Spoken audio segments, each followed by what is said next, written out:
Philippe, il a le temps convoqué demain matin à 8h. Et encore, il est gentil, parce que moi, ça sera demain matin à 6h. C'est honteux ce que j'ai vu aujourd'hui. Je me réserve parce que je vais exploser.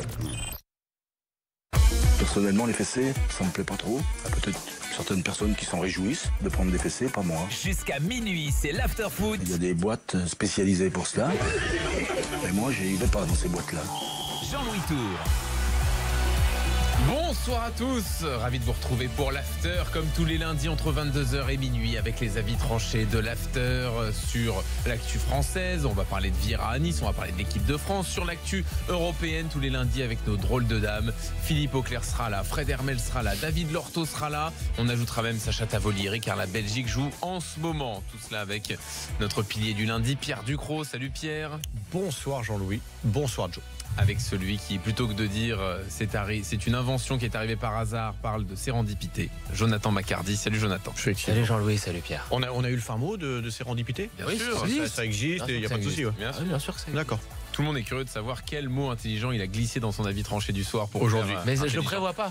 Oui, bien sûr. Voit pas. Ouais, oui, non, mais toi c'est bien naturel. Sûr, toi, tu le vois pas, mais nous, on le voit tout de suite. Mais je le prévois bien pas. sûr, on dit tous sérendipité quand on discute comme ça. Hein. Bien entendu. Voilà, bien sûr. Bah, on le dit un peu par sérendipité d'ailleurs. Oui, exactement. Si bravo. Je suis fier de voir que je te sers au moins à ça. Ah, mais ouais, non, mais carrément. Et j'utilise aussi maintenant Exogène. C'est bien. Ouais. Oui, alors même si bon. Alors le problème, c'est quand je fais des rendez-vous dans les clubs et que je dis ça, ça passe pas. Et je me fais renvoyer. On me dit non, mais le recrutement exogène, il faut quand même bien dire que c'est un énorme pléonasme. Bah, bien sûr. Nous, on dit on monte en haut, on descend en bas quand on fait des pléonasmes. Lui, voilà. Il dit c'est un recrutement exogène. C'est un beau pléonasme. Recrutement dans des équipes de jeunes. Bah, c'est pas un recrutement. Bah, ça peut être considéré comme une recrue. Oui, c'est vrai. T'as raison, je te le concède. Merci. Moi, ça fait un mois et demi que j'y réfléchis. C'est un pléonasme stylé. Ne tombons pas dans de la logomachie de bas étage, je suis d'accord avec toi. C'est vrai que c'était un peu de la logomachie. J'ai fait exprès là. Là, j'ai fait exprès, bien sûr. Alors, les avis tranchés, bien sûr, on vous attend au 32-16. Hashtag RMC Live également sur Twitter. Vous venez nous dire ce que vous en pensez des avis développés dans l'after. Évidemment, on est en spécial Coupe du Monde. À 3 jours du début de la compétition, à 5 jours de l'entrée en lice des Bleus dans cette compétition. Je vous donne quelques infos qui concernent l'équipe de France. Donc, ils sont arrivés hier en Russie, vous le savez bien sûr. Aujourd'hui, conférence de presse de Didier Deschamps, le sélectionneur, qui est revenu déjà sur ce qui s'est passé face aux États-Unis et ce match nul un but partout. Écoutez-le déjà sur le cas Hugo Lloris. Lloris qui reste sur 2 matchs un peu compliqués où il n'est pas irréprochable sur les 2 buts encaissés par les Bleus face à l'Italie et face aux États-Unis. Voilà ce qu'en pense le sélectionneur Didier Deschamps. Je ne vais pas commenter les critiques, c'est vous qui choisissez un moment sur un, sur l'autre. Voilà, évidemment que je parle avec Hugo. Celui contre les États-Unis, oui, il peut mieux faire sur ce type de situation. Les joueurs, ils peuvent faire des erreurs tant que ça n'amène pas à un but. Ça reste une péripétie. Les gardiens, c'est spécifique, mais Hugo a l'expérience. Voilà, on a discuté aussi avec Fabien Barthez du cas Lloris cet après-midi dans Team Dugas. Et Barthez dit il n'y a pas forcément à s'inquiéter. Nous les gardiens, entre les matchs de prépa et les matchs de compétition, ça change pas mal. Il va se mettre dans une bulle, voilà. Tout va bien se passer. Bon, de toute façon, Lloris, est-ce que c'est vraiment un sujet? On sait qu'il fera la Coupe du Monde. Oui, quoi qu'il arrive. Il ne sera pas enlevé. Non, c'est le capitaine. Ça peut être une inquiétude, mais c'est pas un débat. C'est une inquiétude. Ce qu'on peut lui souhaiter, c'est que je pense à un bel arrêt au premier match, voilà, décisif. Une seule action des Australiens, bim, et qui le remettent dedans et ça fait taire. Il faut dire que ça fait un moment qu'il n'a pas été très rassurant aussi, tu vois. Il est quand même dans une période qui n'est pas la meilleure période de sa carrière. Oui, c'est vrai. Et puis en plus, on a un expert du poste ce soir, on la personne de Jean. C'est vrai aussi. C'est plutôt à lui de donner son avis tranché sur les gardiens. En même temps, il n'y a pas besoin d'être gardien de but pour voir que Lloris est en difficulté là quand même. Tu préfères un gardien de but ou tu préfères Thomas Müller qui fait des pubs pour les barbecues? Ah, là tu vas sur ma sensibilité. Là, c'est difficile quand même. Le barbecue ou... Ouais, le barbecue. Ouais, le barbecue. Autre sujet, à part Hugo Lloris. Ça aurait pu être Thomas Müller. Olivier Giroud. Ouais, Müller, bon, j'aime bien quand même. Hein, mais... ouais. Le problème, c'est que je fais une émission avec quelqu'un qui ne le supporte pas. C'est un de mes joueurs favoris. Avec du gars. Mais bon. Je pense que c'est mon joueur favori même. Ah ouais, c'est vrai? Bon, techniquement, c'est vrai que c'est pas dingue. Mais maintenant que Dugas m'a contaminé là-dessus, je le regarde de haut. Il a ouvert un peu les yeux. Il est intelligent, il rend les autres meilleurs. C'est un putain de joueur. Oui, mais bon. C'est d'ailleurs pour ça que c'est exceptionnel ce qu'il fait. C'est le ballon d'or moral 2014. Parce que techniquement, il est en dessous de beaucoup d'autres et qu'il arrive à physiquement faire aussi. Bon, là, ça fait même 2 ans physiquement qu'il a un aussi, peu de mal quand même. Ouais, c'est vrai. Mais en 2014, c'est lui le ballon d'or moral. D'accord. On peut faire un ballon d'or moral. Des champions, Coupe du Monde. Ouais. Quand même. En même temps, toi, Quelques buts. 93, tu donnes à Eric Dimeco le ballon d'or moral. Bien sûr. C'était sûr. Bien sûr. Alors, autre cas dont Didier Deschamps a parlé aujourd'hui, Olivier Giroud. Alors, c'est vrai, Giroud, on l'a pas senti très à l'aise dans ce système. La faute, sans doute, à des joueurs qui vont trop dans l'axe, qui écartent peu, qui font peu de centres. Écoutez ce qu'a dit Didier Deschamps sur Olivier Giroud aujourd'hui. La tête va bien, il y a 6 points. Donc évidemment, on devra au moins sur les 48 heures faire en sorte qu'il ne touche pas le ballon de la tête. Si vous attendez d'Olivier Giroud qui prenne le ballon, qui dribble 3-4 adversaires, non. Mais n'enlevez pas la qualité à Olivier. Regardez ce qu'il fait, les buts qu'il marque, qu'ils soient beaux ou pas beaux, ça reste des buts. C'est un finisseur, c'est un buteur. Si on attend la même chose d'Olivier que de Kylian et Antoine, moi j'attends pas la même chose. Voilà. Ben oui, puisqu'on a parlé effectivement du fait qu'il allait moins vite que les autres, mais effectivement le profil est différent. Oui, le profil est complètement différent. Non mais on apprend rien, mais on est rassuré que Didier Deschamps soit en phase avec tous les profils différents qu'il a devant. Qu'il a pris aussi. Ouais, donc, voilà, qu'il a pris. D'ailleurs, petite info sur sa blessure à la tête. Donc, a priori, pas de forfait pour le match face à l'Australie dans 5 jours. Les points de suture qui lui ont été mis devraient être retirés le matin du match parce que la crainte, c'est la cicatrisation. Il n'y a pas eu de traumatisme crânien ou de commotion cérébrale. Donc, on est plutôt rassurant. Ils vont enlever les points, ils vont mettre des petits stéristrips et puis voilà, un petit bandage. Umtiti, Sidibé se sont entraînés à part. Sinon, aujourd'hui, voilà les petites infos en provenance d'Istra, où il y a sécurité maximum, puisque Noël Le Graët, alors qu'il avait son accréditation autour du cou, n'a pas pu rentrer dans un endroit, parce qu'il n'avait pas tous les macarons sur sa voiture.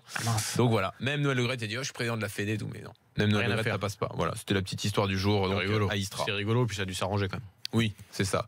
Ce sera dans 5 jours donc, et évidemment dans 3 jours, à partir de jeudi, on passera en intégrale Coupe du Monde sur RMC, sur BFM Sport. Vous n'allez rien rater autour donc de cette compétition. Je vous signale que la Belgique mène 3-1 face au Costa Rica. Un beau match. On a une demi-heure de la fin de la rencontre. T'as eu un œil dessus? J'ai regardé avant de venir à l'émission la première mi-temps. Je crois que c'était pas mal. Ouais. Écoute, je crois que c'est ce que pense aussi Sacha Tavolieri, qui nous rappelle de la rencontre et qui sera avec nous tout à l'heure. Premier avis tranché du soir, on y va. Jingle McCarthy. Celle du bisounours Seyid, quitte à résister aux objurgations des esprits chafouins. La déception un petit peu conjoncturelle de cette non-qualification, c'est que t'aimes pas ce Monico, mais pénalise l'équipe. Là, j'ai tout compris. Très belle conclusion de Jérôme, magnifique. Toujours. Alors Jonathan, donc tu as identifié le problème des Bleus.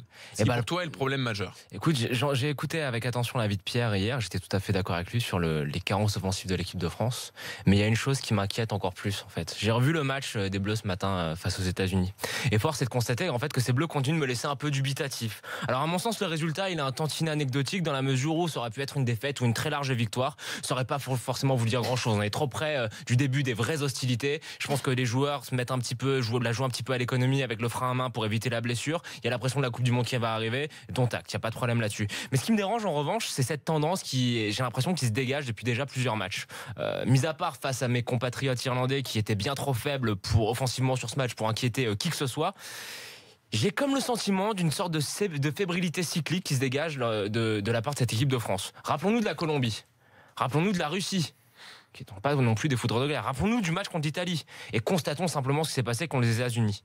À chaque fois, je trouve qu'il y a bien trop, il y a beaucoup trop de situations dangereuses sur les cages d'Hugo Lloris et il y a bien trop de tirs qui ont été concédés par l'équipe de France face à des adversaires qui n'étaient pas non plus à chaque fois des adversaires de très haut niveau, je le répète. Alors, plus que des erreurs individuelles, c'est l'ensemble du système défensif qui m'inquiète. Plus encore, c'est la manière dont le bloc équipe de cette équipe de France se comporte dans les phases de transition. À chaque fois, je nous trouve extrêmement fébriles dans les phases de transition offensive et aussi extrêmement fébrile dans les phases de transition défensive. Alors quand je parle d'être fébrile dans les transitions offensives, Pierre l'a très bien expliqué hier. Alors évidemment, on a vu quand les États-Unis, Mbappé et Giroud, ils ont passé leur temps dans l'axe. Il y avait aucune horizontalité et je pense qu'il y a beaucoup de problèmes à régler de ce point de vue-là si Deschamps veut continuer à jouer avec ce losange. Je pense que le problème vient pas forcément juste de Mbappé et Giroud, mais vient aussi des milieux relayeurs qui occupent mal les interespaces sur la largeur du terrain et qui font que l'équipe elle est un petit peu segmentée. Mais bon, ça c'est un autre autre sujet. Pour en revenir à nos moutons, moi, ce qui m'inquiète vraiment, quand je parle de fébrilité,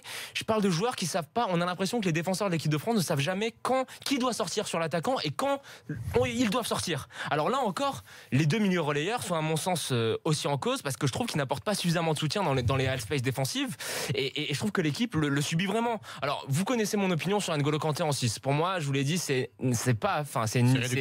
ni fait ni à faire. Même si sa classe intrinsèque fait qu'à chaque fois, quand il joue devant la défense, il est quand même bon parce que c'est un joueur de classe mondiale. Mais il lui manque 2 choses parce qu'on peut pas non plus tout lui demander. Il lui manque cette capacité à faire le pas en arrière pour se remettre entre ses 2 centraux et permettre justement à rééquilibrer toute la défense quand l'équipe passe en phase de transition défensive. Et il lui manque aussi cette capacité à offrir une vraie première relance de qualité, comme on a pu le voir quand Nzonzi a joué à sa place. Alors, ce qui m'est apparu contre les États-Unis, c'est encore plus que ça. C'est que la capacité qu'a N'Golo Kanté à mettre une pression de tous les instants sur le bloc adverse, c'est-à-dire cette pression assez haut au milieu de terrain, avec le danger qu'il fait peser à chaque fois de récupérer un ballon assez haut et de faire que l'équipe de France se projette très très vite vers l'avant, c'est une de nos meilleures armes pour défendre. On doit défendre en avançant, on doit défendre en étant dangereux. Et ça, en jouant sans Kanté et en jouant avec, par exemple, un Paul Pogba qui aime beaucoup plus toucher le ballon et qui est beaucoup plus lent pour le lâcher, ça nous pénalise aussi défensivement. Alors ce qui en résulte de tout ça, quand on regarde en fait, quand on fait le panorama de tous les derniers matchs amicaux de l'équipe de France, c'est que la distribution des rôles à la récupération et sur les sorties des défenseurs sur les attaquants, c'est illisible. J'ai vraiment du mal à comprendre qui prend qui va en couverture, comment les latéraux défendent. J'ai jamais compris en fait comment l'équipe de France était organisée défensivement. J'ai l'impression qu'on est toujours un petit peu sur le fil du rasoir et qu'on est sauvé par la faiblesse relative des équipes qu'on a affrontées lors de ces derniers matchs. Alors c'est vrai que ce qui pourrait arranger la chose, c'est qu'il nous faudrait un vrai taulier derrière, cette espèce de général qui remettrait tout le monde dans le sens de la bataille. Mais on l'a pas. Alors à défaut de ça, à défaut de l'avoir, ce gars, moi je trouve que ce qui manque, c'est de la fluidité dans les déplacements. Et je pense que ça se travaille en entraînement. Pierre, tu me contrediras pas. La fluidité dans les déplacements, c'est bien de la travailler sur les phases offensives, mais c'est aussi bien de les travailler sur les phases défensives. Et j'ai l'impression qu'on nage en plein flou. Alors bon, on va pas tomber dans l'Uchronie, on va attendre. Offensivement, je m'inquiète pas parce que je sais qu'on a des attaquants qui peuvent marquer à tout moment. Mbappé, Lemar, de voir ce potentiel-là, même si le jeu offensif n'est pas forcément très fluide, et je pense qu'avec ces joueurs-là, avec leur potentiel, on arrivera à marquer des buts. Mais en revanche, je pense que le problème défensif, il est un brin plus compliqué et que ça va être un peu plus difficile à résoudre. Alors pour conclure... Oui, parce que Pierre est en train de tomber dans l'Uchronie, tu fais bien de conclure. C'est simplement un récit d'événements fictifs à partir d'un point de départ historique. Bravo. Voilà, Bravo. c'est tout. Ça, c'est... Merci de me l'avoir. Alors pour conclure, hier je vous écoutais hier et j'ai trouvé l'auditeur qui vous a appelé très bon quand dans son analyse sur Didier Deschamps. C'est vrai qu'on a l'impression que Deschamps en fait a essayé de trouver le système pour permettre de mettre tous les joueurs qu'il avait envie. Voilà. Le problème c'est que en faisant comme ça, il y a pas vrai, les joueurs jouent pas vraiment à leur place. Moi je pense que par exemple, je l'ai dit plein de fois, Kanté, c'est pas son poste, mais il va absolument mettre Kanté et Pogba et Matuidi. Et ça fait que Kanté joue un poste qui est contre nature et qui déstabilise le bloc équipe. On se prive de la létalité de Griezmann dans la surface de réparation parce qu'il faut bien faire jouer Griezmann dans l'axe, mais avec Mbappé et Giroud, donc on le met en 10 alors que à sa meilleure place ça serait plus dans la surface. Enfin bref, le premier match arrive bien vite et je pense pas, j'ai quand même l'espoir. Je pense que Deschamps c'est un coach qui est hyper pragmatique. J'ai encore en tête son passage à l'OM où il avait remis en cause certaines de ses idées et des a priori qu'il pouvait avoir sur Valbuena ou sur Ben Arfa par exemple. Et je pense qu'il est assez intelligent pour avoir vu ça contre les États-Unis. Et je m'attends à ce que cette composition d'équipe qui semble gravée dans le marbre lorsqu'on écoute certains, je m'attends à l'avoir changé. Et je suis pas non plus hyper inquiet parce que même si ça me convient pas pour l'instant, je pense qu'on a quand même des belles ressources sur le banc, notamment dans ce secteur défensif. Alors Pierre, Jonathan a développé pas mal de choses. Qu'est-ce que tu retiens ? 2 mots déjà. Oui. Létalité, mais ça c'est qui est plus facile, mais associé à Griezmann qui fait un peu flipper quand même. Il est létal Griezmann dans la surface. Ouais. Mais létal en français ça passe parce que moi je l'ai en espagnol parce que. Ah bah oui, non, si. Ils le disent souvent. Une arme en espagnol. létale. Ouais, c'est vraiment. Ouais. Mais ça fait, c'est un peu sévère. Non, mais pour être plus. Parce que Griezmann c'est devenu un genre méchant à l'Atlético. Pour être plus sérieux, malheureusement, ce que Joe explique sur le plan du secteur défensif, on peut à peu près le transposer dans n'importe quel secteur. C'est qu'on a du mal finalement à comprendre le plan de jeu de l'équipe de France, les bases, les circuits préférentiels, ce que chacun doit. Si. Malheureusement, non. 4 joueurs derrière. 3 milieux de terrain travailleurs et deux solistes qui font la différence individuellement. Quand tu regardes des équipes où ça joue, où c'est beaucoup plus fluide, même si ce sont des équipes qui auront aussi parfois eu du mal dans leur dernier match, parce que Joe l'a dit, ce sont des matchs à part, ces matchs de préparation, parce qu'il y a il y a l'approche de l'événement qui fait que, mais t'as quand même beaucoup plus de certitude ou beaucoup plus de connaissances sur ce qu'ils vont faire. Alors il reste imprévisible, mais nous, ce qu'on appelle dans le foot les circuits préférentiels, par exemple. Honnêtement, moi aujourd'hui, je suis incapable de te dire comment l'équipe de France effectivement serait mieux tactiquement avec ce que j'ai vu dans les 7-8 derniers matchs de l'équipe de France, que ce soit sur le plan offensif, que ce soit sur le plan défensif. Effectivement, il y a des choses basiques, et Joe a raison de parler d'un problème collectif et pas d'un problème uniquement de gardien ou de défenseur. Ce serait trop simple, ça serait trop facile et ce serait beaucoup plus vite réglé à mon avis. C'est que tout part de la manière dont on défend pas en bloc, justement. Les sorties de balles des Américains, pour moi, ont été mais tellement facile. Je vous jure, regardez le match comme Joe l'a fait ce matin, mais en 2 passes, tu touchais un latéral qui avait 30 mètres devant lui sans personne. Et c'est pour ça, tu parlais des latéraux qui savent jamais quand sortir, pas sortir. Quand t'es latéral et que t'as pas un seul milieu devant toi, que t'as pas un seul excentré, un attaquant qui fait ce premier rideau, te permet de te positionner en fonction, c'est-à-dire soit tu restes avec ton attaquant parce que t'as un milieu qui est là pour faire tampon, soit t'as un milieu qui vient un peu t'aider, donc tu peux sortir parce que tu sais que tu vas être couvert à un moment donné. Et là, ils peuvent pas, ils savent pas. Tu sais, Pierre, ce que j'ai vu ce matin, c'est que bon, alors c'est facile de lui taper dessus en ce moment parce que c'est un peu la tête de Turc, mais Pogba a vraiment déstabilisé le milieu de terrain de l'équipe de France parce que à chaque fois il se replaçait pas et Matuidi essayait vraiment de redescendre pour compenser. Donc à la fois il se remettait un petit peu dans l'axe au niveau de Kanté. C'était le meilleur offensivement du milieu de terrain, Pogba. Mais défensivement c'est important aussi. Il a perturbé l'équipe. On l'a souvent vu Matuidi était beaucoup trop bas et souvent même prendre la place de Mendy. Exactement.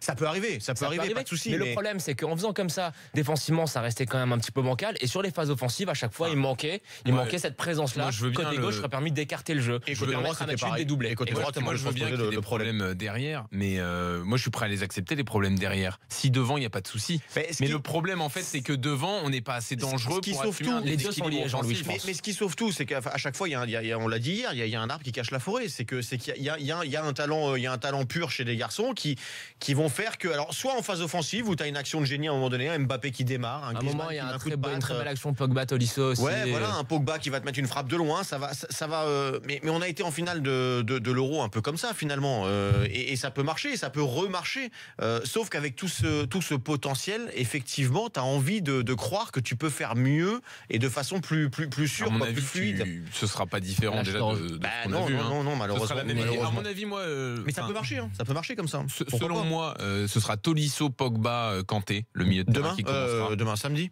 Je pense qu'il a vu qu'avec Matuidi, ce milieu Matuidi, Kanté, Pogba, quand il faut faire le jeu, ça va pas. Enfin, il a dû le voir quand même. Et s'il veut maintenir son système avec Griezmann dans l'axe. Alors aujourd'hui, il a dit d'ailleurs Didier Deschamps que c'était un 4-3-3 qui évoluait en 4-4 de Losange. C'est l'animation. Moi, le 4-3-3 contre l'Australie, je l'ai jamais vu. Je sais pas ce que le sélectionneur a demandé aux 3 joueurs, aux 3 offensifs, mais je n'ose pas imaginer qu'il ait demandé à ses joueurs de jouer dans 15 mètres carrés dans l'axe. C'est pas possible. Ce qui m'a frappé ce matin, c'est que j'ai vraiment eu l'impression que il jouait dans l'axe, c'était une consigne, mais que les latéraux et l'apport des deux milieux qui sont censés faire le piston quand tu joues comme ça en losange n'a pas été suffisant, et que du coup c'était vraiment dans l'entonnoir. Parce que ce sont des milieux qui n'ont jamais l'habitude de jouer dans losange comme ça, beaucoup plus écartés. Ils ont l'habitude d'être Corentin Tolisso, à mon sens, apporterait beaucoup plus, autre chose, parce que il a cette faculté à justement à la fois à se projeter très vite vers l'avant, à être très bon dans les phases de transition, et à la fois apporter cette largeur sur le terrain quand t'attaques, et à la fois être assez discipliné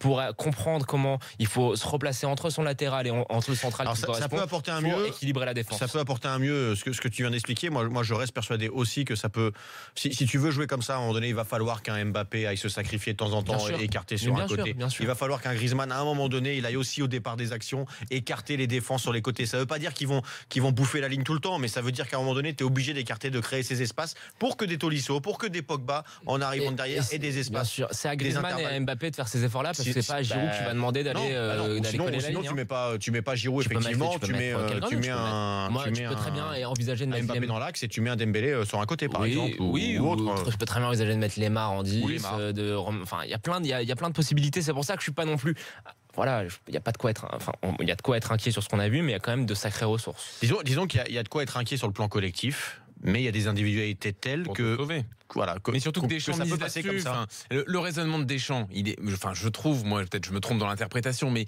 il m'a pas l'air très compliqué. C'est j'ai Mbappé, Griezmann, des joueurs exceptionnels devant, et bien je vais les mettre dans les meilleures conditions pour que eux fassent la différence à tout moment. Peu importe les schémas de jeu, les circuits préférentiels, de toute façon en sélection tu ne peux pas travailler ça. Bien sûr, et je pense que c'est le raisonnement de Deschamps. C'est Malheureusement, compliqué de travailler. donc les individualités, on les met dans les meilleures conditions. Ça veut dire milieu à 3 derrière pour les décharger de travail défensif. C'est à eux de faire et devant on laisse faire les 3. Bon. À la Juve, à Monaco, à Marseille. Ça a toujours été un petit peu comme ça. À Marseille, c'est vrai que le jeu n'était pas non plus flamboyant l'année du titre. Ça reposait beaucoup sur les passes de Lucho et les appels de Mamad Niang. Mais il y avait quand même dans ces 3 équipes une base défensive qui était impressionnante. Oui. À Marseille, quand tu avais Diawara, Mbia, Loudiara, Edouard Cissé l'année du titre avec, il y avait vraiment des déménageurs derrière. Et derrière, tu n'avais pas ces doutes-là. Tu avais vraiment une organisation défensive qui était top niveau. Là, j'ai du mal à le voir. Et je suis d'accord avec toi, Jean-Louis. Je pense qu'il pense ça. Il pense que la lumière va devenir du talent individuel des joueurs qu'on a. Mais ça marche que si tu es très solide derrière. T'as besoin d'avoir cette solidité derrière. C'est vrai. Alors, quelques messages sur le hashtag RMC Live sur Twitter. Pierre nous dit l'équipe de France et Lyon, même combat. Ça se repose sur des individualités sans fond de jeu. Donc, pourquoi pas Genesio, futur sélectionneur? Eh oui, pourquoi pas. Moi, je vois comme problème. Le pauvre, là, un peu, c'est les vacances, là. Ouais, c'est vrai. Petit Prince du Parc nous dit pour moi, le problème, c'est au niveau de la dualité des latéraux et le rapport vertical par rapport aux meneurs de jeu. Il a raison. Il a raison, mais ils n'ont pas apporté. En gros, ce qu'il dit, c'est que les latéraux sont pas assez projetés. Il a raison. Non, mais la dualité, je comprends pas. Après le reste, oui. Sur la verticalité, oui. Mais le problème, c'est pas que les latéraux, c'est aussi Pogba et Matuidi quand tu joues dans ce système-là qui doivent apporter dans les half space quand t'attaques. Et ça a été très mal occupé. On a très mal occupé la largeur du terrain, et c'est aussi de la faute de ces milieux-là. Messieurs, on arrête là sur l'équipe de France et on revient dans un instant pour vous parler de Patrick Vieira. C'est fait à Nice, supporter niçois, on vous attend au 32-16. Venez nous dire ce que vous en pensez, est-ce que vous êtes content de voir un nouveau visage en Ligue 1, Patrick Vieira, qui a l'expérience de grands clubs européens quand il était joueur, ou si vous êtes plutôt sceptique parce que ça va être sa première expérience en Europe. 32-16, on vous attend. On sera avec un joueur de MLS qui connaît bien l'after et qui va nous parler de lui. À tout de suite.